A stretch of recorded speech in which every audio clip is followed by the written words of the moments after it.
मैं आपका mentor AK Singh और आज फिर हम अपने BLIS 02/102 को देखेंगे। और BLIS 02 और 102 में हम क्या देख रहे हैं, क्वेश्चन आंसर कर रहे हैं। यानी कि हमें आज क्या करने हैं, 13 चैप्टर के क्वेश्चन आंसर करने हैं।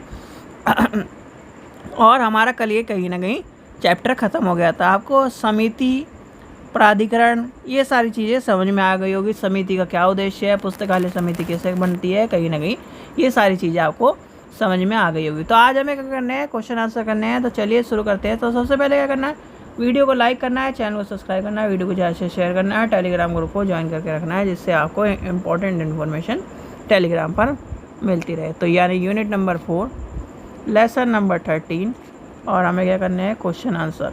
और सभी बच्चों से मैं आपको फिर कह रहा हूँ कि जितने बच्चे आप वीडियो देख रहे हो, बच्चों क्वेश्चन आंसर को ज़रूर लिख के रख लीजिए। क्वेश्चन आंसर एक बार आप अपने हाथों से लिखोगे तो कहीं ना कहीं प्रिपरेशन हो जाएगी, और प्रिपरेशन हो गई तो आपको सारे के सारे क्वेश्चन याद हो जाएंगे। यानी एक बार आपने चैप्टर याद कर लिया, दूसरा आपने क्वेश्चन आंसर के टाइम पे याद कर लिया, और तीसरा आप क्या करोगे, जब लास्ट आपका एग्ज़ाम रहेगा तब रिवीजन के तौर पर करके चल जाओगे। तो चलिए, सबसे पहला क्वेश्चन आपका इस समय पूछा जाता है कि पुस्तकालय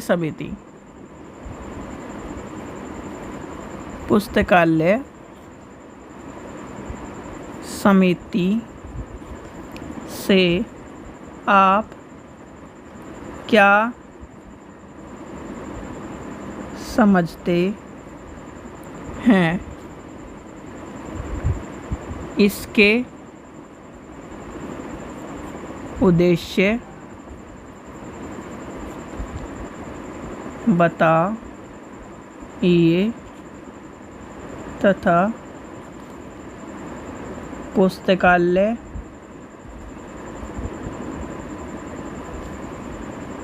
में इसका योगदान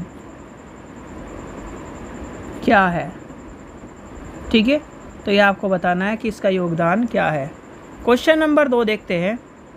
पुस्तकालय समिति से आप क्या समझते हैं, ठीक है। फिर आपको इसका बताना है, यानी कि इसकी समितियों के से आप क्या समझते हैं, ये आपको आ गया। इसके प्रकार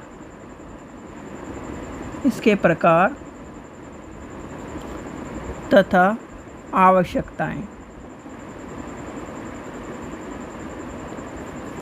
लिखिए। ठीक है, 2 क्वेश्चन आपके बनते हैं। फिर आपका आता है क्वेश्चन नंबर 3। क्वेश्चन नंबर 3 आपका बनता है, क्वेश्चन नंबर 3 आपका डिफरेंस वाला मान के चलिए, क्योंकि डिफरेंस आपको पता होना चाहिए भाई। आप पुस्तकालय समिति के बारे में कर रहे हो, पुस्तकालय प्राधिकरण का भी तो पता होना चाहिए कि प्राधिकरण क्या है भाई। प्राधिकरण नहीं पता होगा तभी कुछ कर ही नहीं पाओगे। यानी कि पुस्तकालय प्राधिकरण एवं पुस्तकालय समिति में अंतर बताइए। ठीक है, तो आपको क्या करना है, ये बताना है। ठीक है, तो इस चीज़ का भी आपको ध्यान रखना है, समिति के बारे में बताना है, और इसमें क्या क्या चीज़ आपकी हो रही है वो बताना है। लास्ट क्वेश्चन बचता है आपका, पुस्तकालय समिति से आप क्या समझते हैं। ठीक है, पुस्तकालय यानी पुस्तकालय समिति से आप क्या समझते हैं। ठीक है, फिर आपका आ जाएगा इसके गठन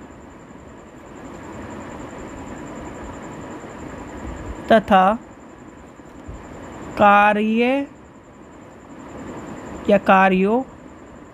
के बारे में लिखिए। ठीक है, तो ये आपके 4 क्वेश्चन बनते हैं चैप्टर में। 4 क्वेश्चन हैं, और कोई इंपॉर्टेंट क्वेश्चन नहीं है। कर्तव्य उत्तरदायित्व आपके ये एक क्वेश्चन और लिख लीजिए। चलिए, कर्तव्य और उत्तरदायित्व का ये भी तो, हाँ सॉरी, लाइब्रेरियन यानी कि आपका लाइब्रेरियन की, ठीक है, लाइब्रेरियन के पूछ लेगा, या लाइब्रेरी का लाइब्रेरियन समिति के प्रति कर्तव्य उत्तरदायित्व। ठीक है, या तो आपसे दोनों को लिख ही लीजिएगा, 5 छठा और 5वां और छठा लिख ही लीजिए। 5वां है लाइब्रेरियन के पुस्तकालय समिति के प्रति कर्तव्य और उत्तरदायित्व, अधिकार छोड़ दीजिए, उत्तरदायित्व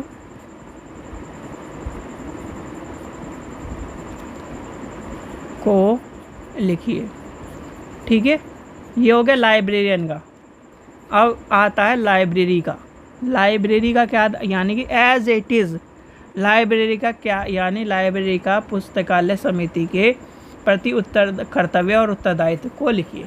एज इट इज़ एक लाइब्रेरियन का है और एक लाइब्रेरी का है, दोनों को आपको याद कर लेना है। ठीक है, ये क्वेश्चन कभी पूछा जा सकता है, अगर ना पूछा जाए तो अगर आपका कभी इंटरव्यू तो आपको पता होना चाहिए। ठीक है बच्चों, चलिए आशा करता हूँ आपको वीडियो पसंद आई। वीडियो पसंद आए तो लाइक करें, चैनल को सब्सक्राइब करें, वीडियो को शेयर करें। 13 चैप्टर है आपका कंप्लीट आपका। कल हम करेंगे 14 चैप्टर। 14 चैप्टर एक बार मैं देख लो क्या है, 1 मिनट। 14 चैप्टर, 1 मिनट में बुक खोलनी पड़ेगी। हाँ, पुस्तकालय वित्त, यानी कि पुस्तकालय वित्तीय बजट निर्माण विधि और वित्तीय नियंत्रण के बारे में है भैया। बजट बनाना, बजट के बारे में आपको सारी चीज़ें बता दूंगा।